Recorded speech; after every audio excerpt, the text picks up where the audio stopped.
Hello everybody, today I am bringing you a layout with a story about when I was named to the Victoria Marie Facebook group design team, the first Victoria Marie Facebook group design team. And I'm going to be using quite a few things from the Scraptastic April 2016 Cherry Pie Kit.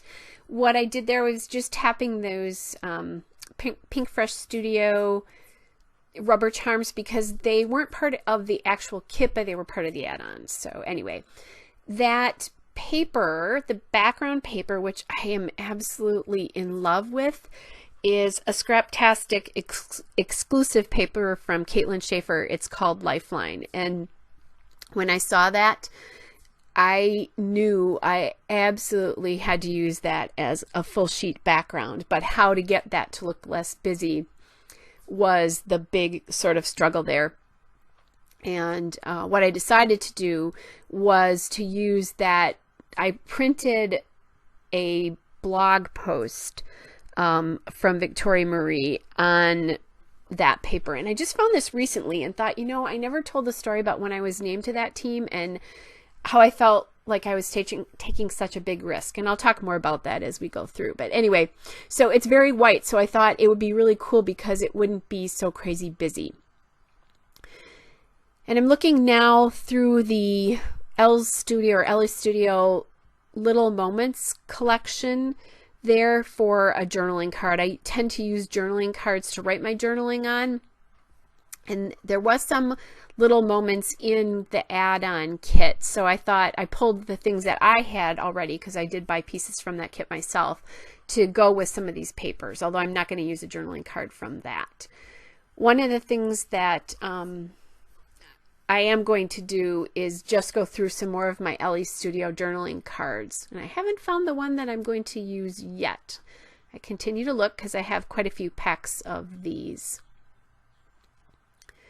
And still looking, and there's the card that I'm going to end up using that says Overheard on it, and that card is from the Ellie Studio February 2015 kit. They put out a kit on a monthly basis. I did look at that one as well, but now that I'm really looking at it, I'm so glad I didn't use it. I thought it called too much attention to itself and pulled your attention away from the blog post there. The one thing I haven't told you, or two things I haven't told you so far, is about the other papers I'm using. And I matted the blog post on a piece of aqua paper with little stars. That's from Lawn Fawn, the pint size patterns. It's the Beachside Collection Tide Pool is the color. And that's something I pulled from my own stash. I found as I got through this kit, there weren't enough faux solid papers there. I tend to use solid color papers or faux solid papers with my pattern papers to soften them, and I usually use probably at least 2 or 3 pieces of pattern paper on a layout. In this particular case I have 4. That pink paper that I'm working with now, that I've cut up and I'm making a block out of it, and I'm playing with it because I just wasn't, to my eye, I just wasn't liking how it sat when it sat either to the side or over the top of the yellow, or below the yellow. So what I'm going to do is I cut it up again, and I'm going to use it over the top of the yellow piece. So that peachy corally pink paper that I'm using there is from Simple Stories, the Life in Color collection, and the paper is called So Much Happiness. The long yellow vertical paper that I have there is a scrap of my own paper.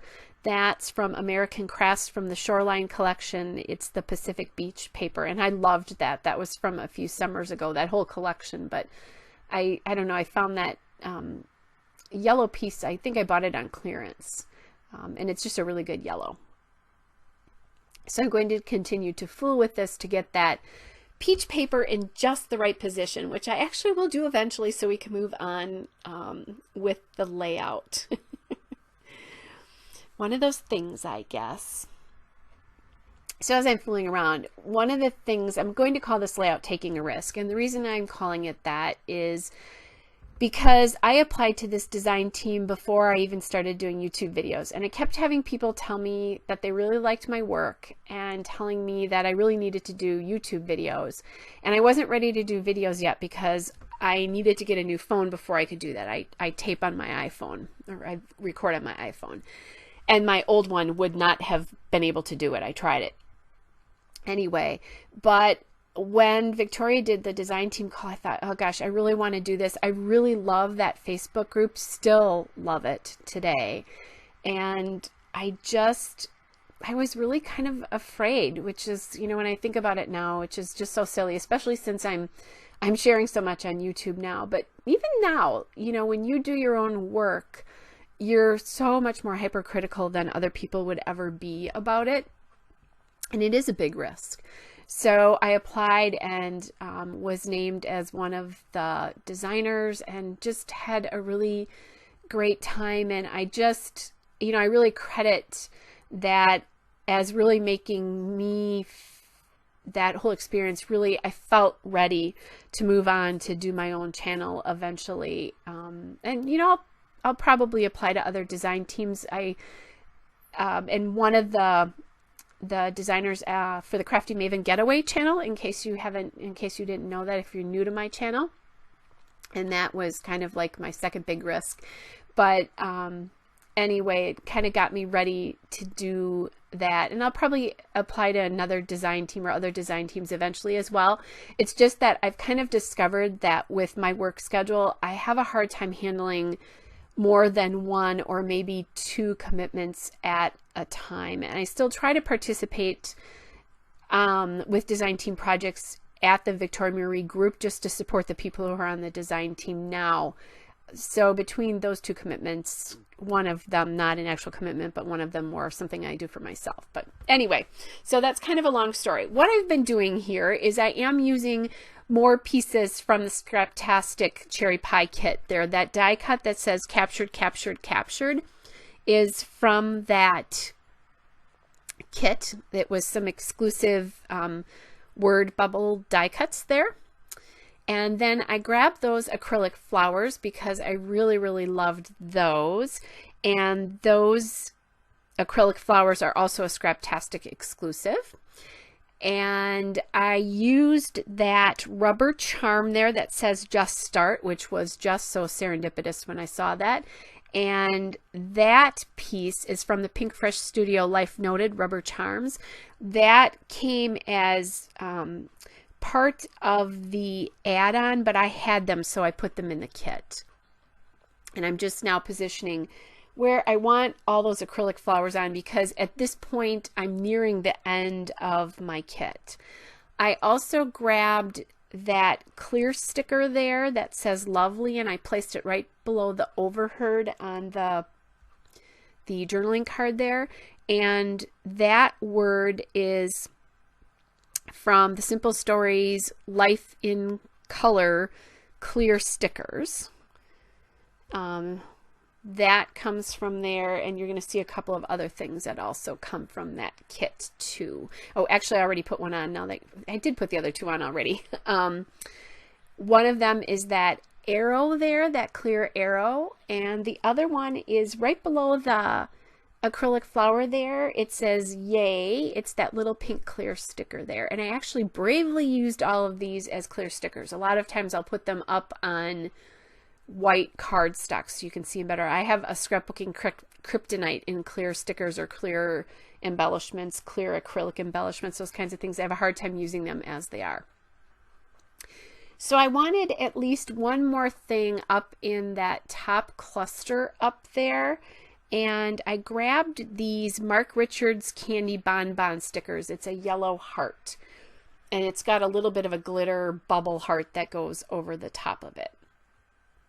So I put that up there, and like how that ended up looking, it gave it some more color up there. Although I am looking, as I'm thinking about this, and I'm like, oh, as I put that down, there's not enough color. I need to bring some of the red up there because it's not bright enough. It's really missing. There's a lot of red in the bottom there, but there's not very much at the top. I'm thinking about using this heart just because I want that boldness up there, but I'm thinking, nope, it needs to really be the red. So how am I going to do that?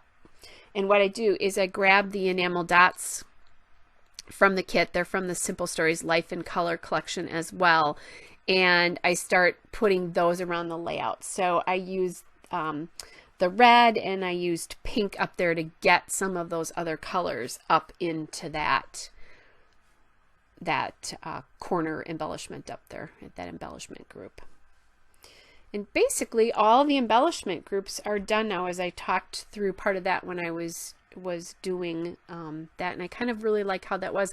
I like how that speech bubble there looks with the captured, because in my own personal development, this time period was really important, and taking risk was really important in this particular time period. For those of you who may not know my story, when this was actually going on, I had just gone through a divorce and was still going through a really difficult personal time that involved the divorce and some other things. So for me to step out and take a risk like that at that point in time was a really big deal. So that's another reason why this layout and to get this particular thing documented is a very big deal for me. So I am now going through and I'm grabbing some letter stickers there. They are from L Studio, and it's the red letter and number stickers. I think I actually bought these on their website. They are not part of the cherry pie kit. So those are from my stash as well, as are those bonbon stickers too. Just so that you know that. And like I said, I'm going to very simply just call this taking a risk. And I did kind of play around with where I was going to place that title. And once I put it at the top, I really loved how that looked. There's so much going on in this layout because of that busy background paper. I really like the simplicity of just this single font, single color, small title is. Because it's there, it gets the important message across about this layout, but it's not screaming in your face because the background paper is screaming in your face, which again, loved this paper, probably my favorite piece in the kit. But sometimes when you use something like that, that can be really tough. You did see me put that title up on wax paper first, and this is a great illustration why. I thought I was going to do it at the bottom, kind of next to that bottom embellishment cluster, decided I didn't like it there, and because it was on the wax paper, I could just move it right up to the top and then just do it that way. So love that about the wax paper. That's a Mercy Tira original idea. I think she was the first one that I ever saw do this, and I think she's the one who actually started this in the industry. So just dotting the I there, getting that finished, and I am actually just about finished with the layout, just getting some things finished with the title there. Well, I want to thank you for joining me and listening to me ramble on about this kind of important time in my life. There will be a still shot at the end and a couple of detail shots, but before I get there, I am going to just do a little bit of journaling on that journaling card. Hope you are all well, and I will see you soon for another layout. Take care. Bye.